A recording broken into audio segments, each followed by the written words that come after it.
Hello everyone. In this video, we'll learn how to implement decorators in Python.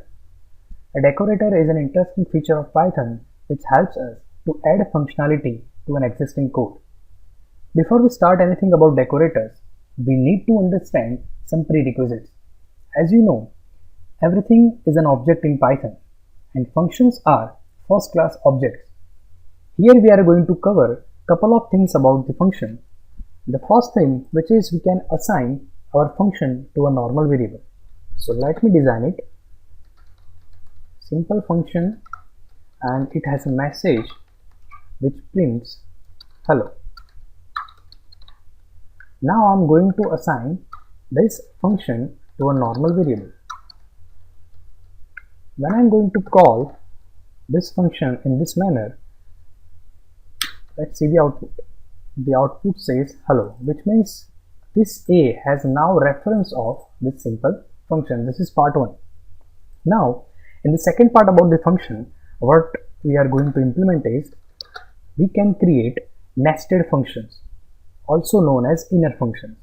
So here, simple would be my outer function. I'm going to call inner function, but let me design it first. Print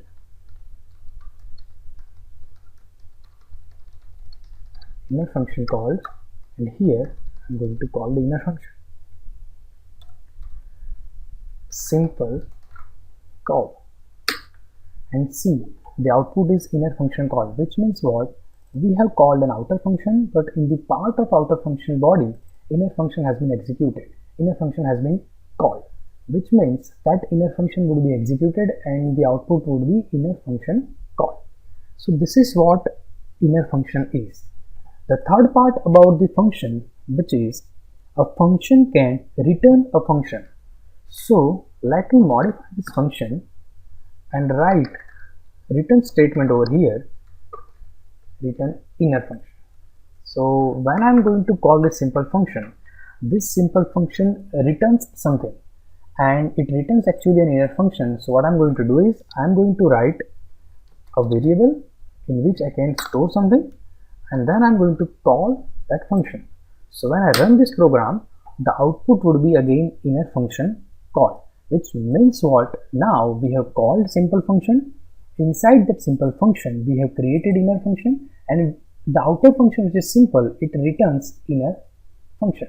And we have stored that return value to the variable A, and by executing this syntax, we are able to execute this inner function. Okay, the next one is that you can pass function as an argument. So here I'm going to define a simple function, and it has print message which is hello.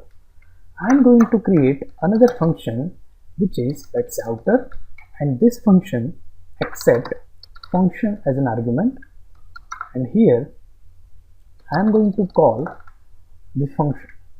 So what I'm going to do over here is I'm going to call outer function, but in the parameter I'm going to pass simple, which means what? When I call the outer function and simple passed as an argument, this argument function would be simple and the simple function would be executed. Let's execute this program. Hello. As you can see the output, it gives us hello, which means what? We are able to pass function as an argument to another function. So there are 4 points that we have demonstrated. Let me tell you those 4 points. The first point is that we can assign our function to a normal variable. The second one is we can create nested functions. We can create inner functions. The third one, which was we can return the function from a function. And the fourth one is we can pass function as an argument. Now let's jump to create decorators by a very simple program. First I'm going to write again a simple function. That simple function has a print message which is hello everyone. Now I'm going to use decorator function. So first let me write my first decorator, and as the definition of decorator says, decorator is an interesting feature which actually adds some functionality. Basically, it means that it takes your function as an input and adds some functionality and returns it. So this decorator accepts your function as an argument. Now I'm going to write the inner function and function call, or a simple message print that I got decorated. See, this is not the final implementation of decorator. Still there are some lines are missing, but I deliberately did not write it because I need you to understand it very clearly that when I'm going to call the simple function, so this is how I'm going to call a simple function and it will print hello everyone. But I would like to add some functionality without changing the code of my simple function. So what I'm going to do is I'm going to call first underscore decorator function and I will pass simple in the argument. So what happens exactly is that first underscore decorator function takes simple as an argument. So this function which I have used as an argument, it accepts the simple, and the wrapper function will call this print I got decorated function, and here I am going to write return wrapper, which means here I need to write something just because my first underscore decorator function returns something, and whatever the first underscore decorator function returns, it's a function. So here a is equal to first underscore decorator and simple, and when I'm going to write this, which means what, the first underscore decorator will return the wrapper, it is stored in A, and when I call this A, which eventually means it will call a wrapper. So when I'm going to run the program, the output is I got decorated and hello everyone. See, what happens exactly is when you call the first underscore decorator function by applying the argument simple, it actually jumps to the wrapper function, it prints the message, and the function, which is nothing but a simple function, it will be called, and then it returns the function call to the return wrapper. So here when you are going to call this A is equal to first underscore decorator, and this is this syntax to apply the decorator to a function. There is another syntax also of decorator that we can use if you do not want to use it, which is very simple. You just need to use @ sign and you need to write the name of the decorator, which is first underscore decorator. At that time, when you call your simple function in this manner, at that time it first checks whether your function is being decorated or not. If your function is decorated, at that time it directly jumps over here. Let's see this by debugging it. Let me put the breakpoint over here on line number 16, and I'm going to debug my implementation so we can check step by step where exactly when we call simple function it moves to which line. Ideally, when we think about the simple function, it should jump to the line number 11 just because it is the body part, it is the starting point of the body part of simple function. So let me step into, so when the breakpoint is on line number 16 and when we start step into, the first line is going to be executed, which is line number 4 instead of line number 11, which means what, when you run this simple function, it checks that whether the function is being decorated or not.